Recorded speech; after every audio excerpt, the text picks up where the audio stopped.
Hi friends, welcome back to our channel. Today we are going to discuss about the PG TET previous year question paper that is held on 22nd May 2024. In that maths part, I'm going to explain. Let us see the first question. Okay, a painter wants to paint a building of height 6 meters. He needs to reach this 1.2 meters below the top of the building to paint.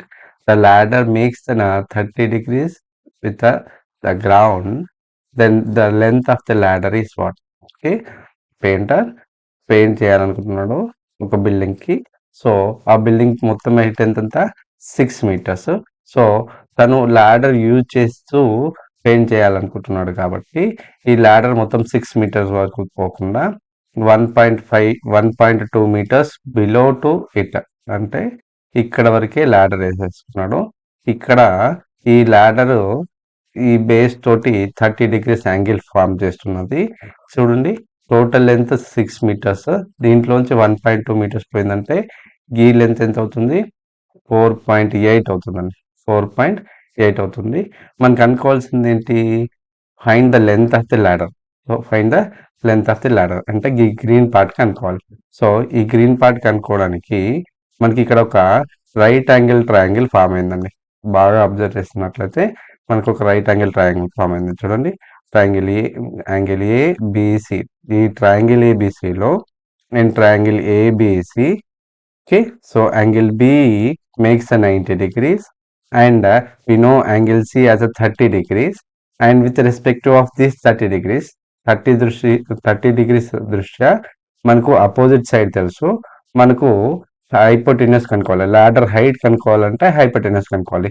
In which trigonometric ratio with use that opposite side and hypotenuse, that is sine. So if I apply sine 30 by using sine 30 degrees is equals to opposite side AB by hypotenuse AC, and we know that AB height as an 4.8, and we know the value of sine 30 as a 1 by 2, that is equals to 4.8 by AC. And doing cross multiplication you will get a AC length is equal to 4.8 into 2, that is 9.6 centimeters that you get. So what is the length of this ladder? 9.6 centimeters. So fourth option is the correct answer in this case. Okay, let us see the next question. In the next question, what we have given? We have given with a centroid. That means vertices of a triangle. Vertices of a triangle. Okay, so the centroid of a triangle formed by these vertices given as a 7.7 comma k, and what we are asked to find out? We are asked to find out the value of k. So firstly, centroid means what? The concurrent point of the medians of the triangle. ఒక triangle లోని మధ్యగతాల యొక్క మిలిత బిందువునే centroid అంటారు. ఓకేనా? So ఒక triangle యొక్క vertices x1 comma y1, x2 comma y2, x3 comma y3 అయినట్లయితే అప్పుడు దాని centroid C will be obtained by using this formula, that is x1 plus x2 plus x3 by 3 and y1 plus y2 plus y3 by 3. ఈ ఫార్ములాని use చేస్తూ మనం centroid కనుక్కోవచ్చు. ఇక్కడ ఈ k ప్లస్ 6 మొత్తము x1. ఓకే, ఇందులో మనము సెంట్రాయిడ్ వాల్యూ మనకు సెంట్రాయిడ్ ఇచ్చినాడు నిరూపకాలు 7 comma k is equals to x1 అంటే k plus 6 and plus x2 అంటే 7, x3 అంటే 6 by 3, అండ్ y నిరూపకాలకు వచ్చేసరికి y1 వచ్చేసరికి 2 plus y2 is equal to 3 and y3 is equals to 1 by 3. Okay, ఇక్కడ y నిరూపకాల మొత్తం తెలుసు కాబట్టి నేను y నిరూపకాలను ఈక్వేట్ చేస్తే k is equals to 2 plus 3 is 5, 5 plus 1 is 6, 6 by 3, that means 3 1s are 3 2s are. So from this we get the value of k as a so second option is the correct answer for this question. Okay, let us see this next question. The next question, 2024 యొక్క ప్రధాన కారణాంకాల యొక్క ఘాతాంకాల మొత్తము. 2024 యొక్క ప్రధాన కారణాంకాల యొక్క ఘాతాంకాల మొత్తం. ఓకేనా? 2024ని నేను ప్రైమ్ ఫ్యాక్టరైజేషన్ చేసినట్లయితే 2s are okay. So 2 1 the 2, 0 as this, and 2 1 the 2, 2 2 the. Next 2 table, 2 5 the, and 2 ఒకటి ఒకసారి తీసుకోవాల్సి వస్తుంది కాబట్టి 0 5 not 6. నెక్స్ట్ మళ్ళీ 2 టేబుల్, ఓకేనా, 2 2 the 4, 1 left, 2 5 the 10, and 2 3 the. ఇది 11తో డివిజిబుల్ అవుతుందండి. 11 2 the 22, from 25 22 subtracted means 3. Next 11 3 the అంటే మనకి ఏమొచ్చింది, 2024ని నేను 2 to the power of 3 into 11 into 23 to the power of 1 and 11 to the power of 1 అనగా రాస్తున్నాను. మనకు అనుకోవాల్సింది ఏంటి, సమ్ ఆఫ్ ది ఎక్స్పోనెంట్స్. ఓకేనా, వీటి ఎక్స్పోనెంట్స్ ఏంటి, 3 1 1 అంటే 3 + 1 + 1 that is equals to 5. So అందుకని థర్డ్ ఆప్షన్ 5 అనేది కరెక్ట్గానే ఇచ్చినాడు ఇక్కడ. ఓకేనా, let us see the next question. ఓకేనా, నెక్స్ట్ క్వశ్చన్ చూడండి. ఈ క్వశ్చన్లో ఒక చతురస్రం యొక్క కర్ణం పొడవు 6 సెంటీమీటర్స్ అయినా ఆ చతురస్రం యొక్క చుట్టుకొలత అడుగుతున్నాడు. కర్ణం ఇచ్చినాడు. సో ఏ యూనిట్స్ తీసుకున్నట్లయితే, సో ఒకవేళ చతురస్రం యొక్క ఒక ప్రతి భుజము ఏ యూనిట్స్ అయినట్లయితే పైథాగరస్ థియరం యూజ్ చేసి దాని కర్ణము విలువ ఏమవుతుంది, √2a. Okay, so diagonal of the square whose each side is a units is √2a. So దీని వాల్యూ మనకి ఏమి ఇచ్చినాడు, 6 ఇచ్చినాడు. From this a is equals to what, 6/√2. దీన్ని రేషనలైజింగ్ డినామినేటర్ చేయడానికి 6/√2ను 2√2/√2తో మల్టిప్లై చేస్తున్నాను. మనకు 6√2/√2 whole square, square root get cancel అయిపోయి మనకి 6√2/2 వస్తుందండి. 2 1 the 2 3 the. మనకి each side of the square ఏమొస్తుంది, 3√2 వస్తుంది. ఇక్కడ నుంచి మనకి అనుకోవాల్సింది ఏంటి, perimeter of square that is 4 into side. 4 into side అంటే మనకు ఒక సైడ్ వాల్యూ మనకి ఏమొచ్చింది, 3√2. సో పెరిమీటర్ ఏమొస్తుంది, 3 into 4 into 3√2 దట్ ఈస్ 12√2 వస్తుంది. So required perimeter is what, 12√2. That is second option is the correct answer for this question. Okay, now let us see the next question. In the next question, if the sides of a triangle are produced in an order, then sum of the exterior angles of a triangle so formed. ఓకేనా, ఒక triangle యొక్క sides extend చేసినట్లయితే మనకు exterior angles వస్తాయి కదా. Some of these exterior angles అడుగుతున్నాడు. ఇది ఒక కాన్సెప్ట్ మనం గుర్తుపెట్టుకోవాలి. Some of the exterior angles of any polygon is 360 degrees. ఇది మెమరీ బేస్డ్ క్వశ్చన్ అండి. ఏ పాలిగాన్ యొక్క సైడ్స్ ఎక్స్టెండ్ చేసినా అప్పుడు ఏర్పడే బాహ్య కోణాల మొత్తము 360 degrees వస్తుందండి. సో అలాగే ఇక్కడ ట్రయాంగిల్ యొక్క సైడ్స్ ఎక్స్టెండ్ చేసిన అప్పుడు ఏర్పడే బాహ్య కోణాల మొత్తం కూడా 360 degrees వస్తుంది. సో దీని answer fourth option that is 360 degrees అవుతుందండి. ఓకేనా, నెక్స్ట్ క్వశ్చన్ చూడండి. నెక్స్ట్ క్వశ్చన్ 96th క్వశ్చన్ చూడండి. 5x క్యూబ్ చూడండి, 5x cube plus x square minus 5x plus 1 and x cube minus 3x square plus 3x minus 1 have a common factor x minus 1, then value of x అడుగుతున్నాడు. చూడండి, ఈ రెండింటికి ఒక common factor ఉందంట, అది x minus ఏ అంట. అయితే ఈ x మైనస్ ఏ యొక్క కామన్ ఫ్యాక్టర్ అయితే ఏ యొక్క విలువ అడుగుతుంది. ఓకేనా, సో మనకు ఈ ప్రాబ్లం సాల్వ్ చేయడానికి దీన్ని గుర్తుపెట్టుకోవాలి. ఇది చూడండి, ఇది ఏ ఫామ్లో ఉంది అంటే చూడండి, X cube minus 3x square plus 3x minus 1ని మనము ఎక్స్ మైనస్ 1 హోల్ క్యూబ్గా రాయగలుగుతాము. అంటే దీని యొక్క ఫ్యాక్టర్స్ ఏమంటే దీనికి 3 ఈక్వల్ ఫ్యాక్టర్స్ ఉంటాయి, X minus 1, X minus 1 and X minus 1. ఇవి 3 ఈక్వల్ ఫ్యాక్టర్స్. ఒకవేళ ఈ రెండు పాలినామిల్స్ కి ఒక ఫ్యాక్టర్ కామన్ గా ఉందన్నట్లయితే ఖచ్చితంగా ఆ ఫ్యాక్టర్ ఎక్స్ మైనస్ 1 ఏ అవుతుంది. అంటే X minus 1 is equal to X minus A. From this and comparing this a is equals to 1 వస్తుందండి. So second option is the correct answer. అంటే అప్పుడప్పుడు మనము ఈ ఫార్ములాను గుర్తుపెట్టుకున్న మనకి ఆన్సర్స్ ఈజీగా వస్తుందండి. ఓకేనా, నెక్స్ట్ క్వశ్చన్ చూడండి. In triangle ABC right angle in triangle ABC, right angle at A, and AB value given as a 7 centimeters and angle ACB given as a 60 degrees, and we are asked to find out BC plus AC. We are asked to find out the BC plus AC. In triangle ABC, angle A is 90 degrees. Angle A given as a 90 degrees. ఇది 90 degrees అంట. Angle ACB అంటే ఇది 60 degrees. మనకి ఏమి ఇచ్చినాడు, AB value 7 centimetres ఇచ్చినాడు. మనం BC value కనుక్కోవాలి, అలాగే ఏసీ వాల్యూ కనుక్కొని వాటి సమ్ చేసుకోవాలి. ఓకేనా. సో ట్రయాంగిల్ ఏబిసిలో ఒక యాంగిల్ 90 degrees, ఇంకొక యాంగిల్ 60 degrees అయితే some of interior angles of triangle concept use చేస్తూ యాంగిల్ బి వాల్యూ మనకు 30 degrees వస్తుందండి. Okay.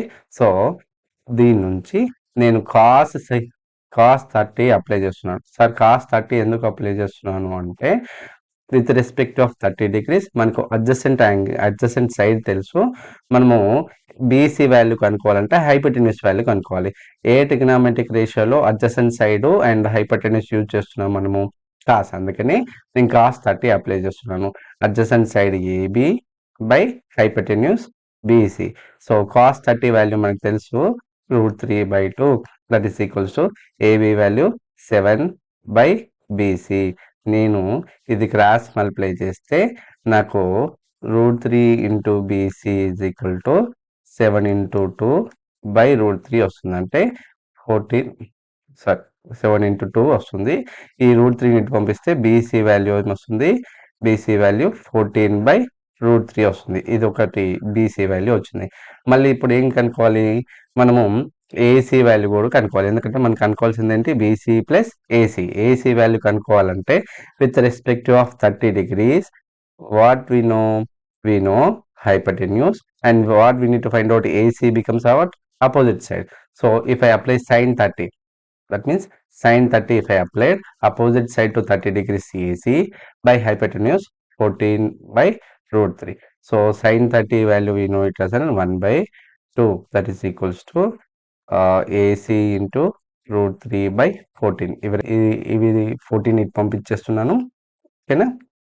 So 14/2 is equal to AC into √3.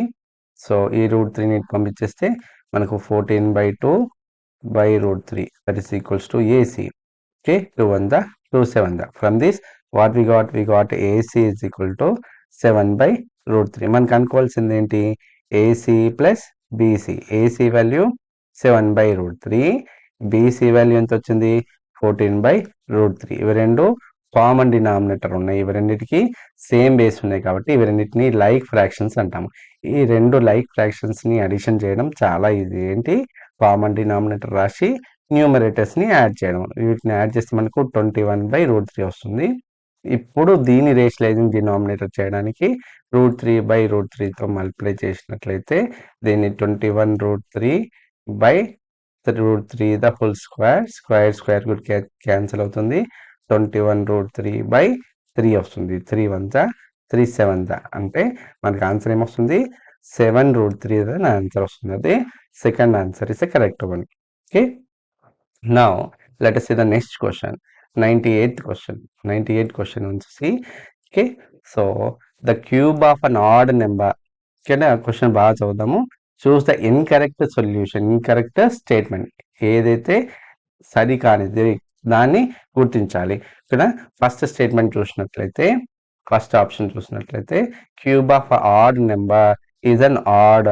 Cube of odd number is odd. Let us take an odd number as a 3 cube. If I take, then I will get a 27. ఇక్కడ చూడండి 3 అనేది add. ఓకేనా. 27 ఆడా ఇవనా, 27 కూడా ఆడే. అంటే ఒక add నెంబర్ని క్యూబ్ చేసినట్లయితే దాని క్యూబ్ కూడా మనకు వచ్చేది ఆడ్ నెంబరే. అంటే ఫస్ట్ స్టేట్మెంట్ ట్రూవా ఫాల్సా, ట్రూ. మనకు అనుకోవాల్సింది ఏంటి, ట్రూ స్టేట్మెంట్ కనుక్కోమన్నాడా, ఫాల్స్ స్టేట్మెంట్ కనుక్కోమన్నాడా, ఫాల్స్ స్టేట్మెంట్ కనుక్కోమన్నాడు. So first option is correct one. Next second చూడండి, ఒక a perfect cube does not ends with 2 zeros. ఒక perfect cube does not ends with 2 zeros ఉంటుంది. ఒకవేళ నేను ఒక నెంబర్ తీసుకున్నట్లయితే 10 అనే నెంబర్ తీసుకున్నాను. దీన్ని క్యూబ్ చేస్తే నాకు ఎంత వస్తుంది, 10 into 10 ఇంటూ 10 అంటే నాకు 1000 వస్తుంది. దీంట్లో ఎన్ని జీరోస్ ఉన్నాయి? 3 జీరోస్ ఉన్నాయి. అంటే 1000 ఒక పర్ఫెక్ట్ క్యూబ్, దీంట్లో 3 జీరోస్ ఉన్నాయి. అట్లాగే 20 క్యూబ్ చేసుకున్నట్లయితే నాకు 8000 వస్తుంది. నెక్స్ట్ 30 క్యూబ్ చేసుకున్నట్లయితే 27,000 వస్తుంది. అట్లా దీన్ని అబ్జర్వ్ చేస్తే ప్రతి పర్ఫెక్ట్ క్యూబ్లో ఖచ్చితంగా అంటే a perfect cube never ends with 2 zeros, it ends with 3 zeros. కాబట్టి ఇది కూడా కరెక్టే.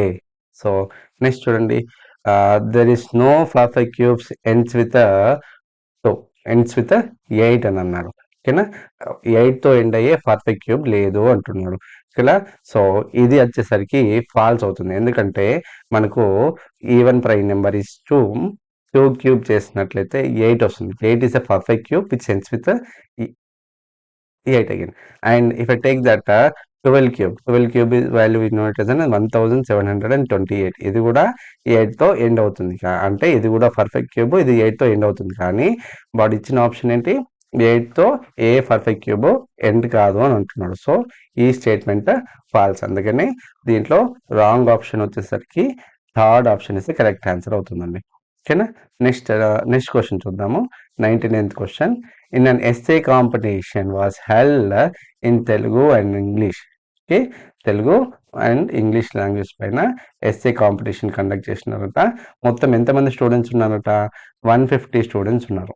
ఓకేనా, 150 students and 55 students took part in Telugu and 60 students part in English and 25 students both in participated in both Telugu and English essay competition.